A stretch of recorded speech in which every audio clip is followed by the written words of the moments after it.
Olá, ouvintes do Censura Livre, aqui é o César Filho com mais Economia é Fácil. Hoje vou comentar a principal notícia econômica dos últimos dias, que foi, no caso brasileiro, o anúncio da redução da taxa básica de juros, a Selic, para menos de 7% ao ano. Para quem não sabe, a Selic é aquele índice que é básico da taxa de juros. É através deles que os bancos emprestam para os outros e também é a taxa de juros que o governo pede dinheiro emprestado na economia. Essa taxa de juros, inclusive, é utilizada como referência para a previsão de vários contratos, e inclusive também gera expectativas com relação à inflação. Por outro lado, ela é usada também para combater a inflação. Então, o governo aumenta ou reduz à medida também que há uma expectativa de aumentar ou reduzir a inflação. No caso brasileiro, no último ano, a gente vem passando por uma queda muito acelerada da inflação e, por conta disso, o Banco Central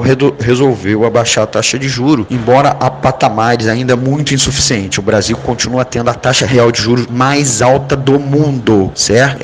Acompanhada de países de economias como da África ou que passam por ditaduras na Ásia. A taxa de juros alta, ela é usada, como eu disse, para combater a inflação, à medida que desestimula o consumo, e, por outro lado, estimularia a poupança. Mas no caso brasileiro, a renda é muito baixa, então as famílias não conseguem poupar. Por sua vez, as famílias necessitadas de comprar bens de consumo acabam se sujeitando a taxas de juros escorchantes. Em muitos casos, percentuais que são 100, 200, 300 vezes maiores que a taxa básica Selic, Inclusive no cartão de crédito, as pessoas já estão pagando 400% ao ano. Essa diferença entre taxa final, a taxa que é cobrada no cartão de crédito, e aquela que os bancos pagam ao governo, ao Banco Central, pegando emprestado dele, ou mesmo pagando ao poupador da poupança, essa diferença é chamada de spread bancário, e é onde está os lucros dos bancos. Não à toa que nos últimos 2 anos o Brasil passou por uma intensa recessão, muito prejuízo,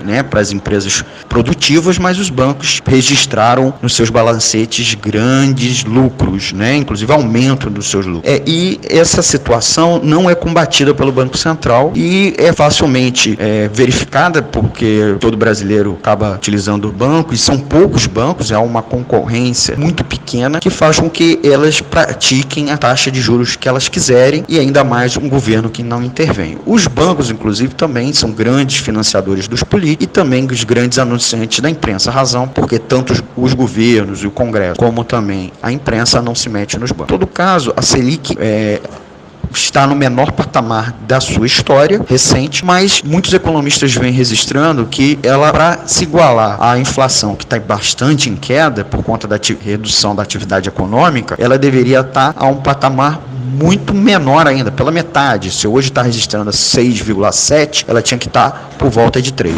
No caso da Europa, inclusive, há países com taxa de juros negativa, e no caso japonês, a taxa de juros é nominalmente negativa. Isso significa, se o poupador colocar o dinheiro na poupança, ele não vai ser remunerado, ele, pelo contrário, ele vai ser, parte dos recursos vai ser tomado. Isso visa, na verdade, reativar a economia. Em vez das pessoas pouparem, justamente elas gastarem para a economia se recuperar. No caso brasileiro, parece que é o contrário, Parece que o objetivo é justamente fazer a economia prosseguir muito devagar. Não à toa que o desemprego está na casa dos 12%, no caso específico do Rio de Janeiro, ultrapassa 15%. E a previsão, inclusive, para esse ano, não é um crescimento muito maior que no ano passado, Ano passado registrou 1%, parece a expectativa que chegue a 2%, embora já há órgãos de economia apontando que o crescimento pode ser até menor que isso, porque já há clima no mercado, de tensão e de desânimo